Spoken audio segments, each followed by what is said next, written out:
कृषी मंत्र्यांचा या ठिकाणी संभाजीराजे यांना कॉल आलेला आहे। नाही, मी बच्चूभाऊंच्या इथं आलो आहे आणि इथं अजूनही सरकारने त्याची दखल घेतलेली नाही आहे। हे बरोबर नाही आहे। जो शेतकऱ्यांच्यासाठी आवाज उठवतो त्याच्यासाठी ही परिस्थिती निर्माण झालेली आहे। ही अत्यंत दुर्दैव आहे। आम्ही तर आज त्यांच्याबरोबर आहोतच, पण आम्ही चळवळीत उतरलो तर सगळं घोटाळा होईल। आणि कृषी मंत्री साहेब, तुम्हाला मला मुद्दाम सांगायचं आहे की लोकांचा अंत पाहू नका आणि बच्चूभाऊ सारखा प्रामाणिक कष्टाळू लोकांसाठी मी बच्चूभाऊशी बोललेलो आहे। नाही, नुसतं बोलून चालणार नाहीये, बोलून चालणार नाहीये। तुम्हाला मी सांगतो, तुम्ही इथं युद्ध पातळीवर तुम्ही मुख्यमंत्र्यांची मीटिंग घरून काय ह्याच्यातनं मार्ग काढता हे आम्हाला सांगा।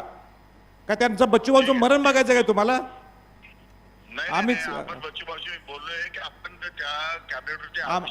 सुद्धा शिवाजी महाराज आमचे वंशज म्हणायचं, रयतेचे राजे म्हणायचे, आणि आम्ही त्या रयतेसाठी आम्ही नाही धडपडलो तर आमचा काय उपयोग आहे?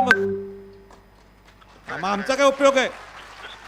आणि म्हणून सांगतो, आम्ही सुद्धा बच्चूभाऊंच्या बाजूला अन्नत्यागी आंदोलनात मी सुद्धा बसतो। मग आम्ही सुद्धा बसतो। मग वातावरण पेटू नका एवढंच माझी एक छत्रपती घराण्यात एक वंशज या नात्याने आमची तुम्हाला सूचना आहे।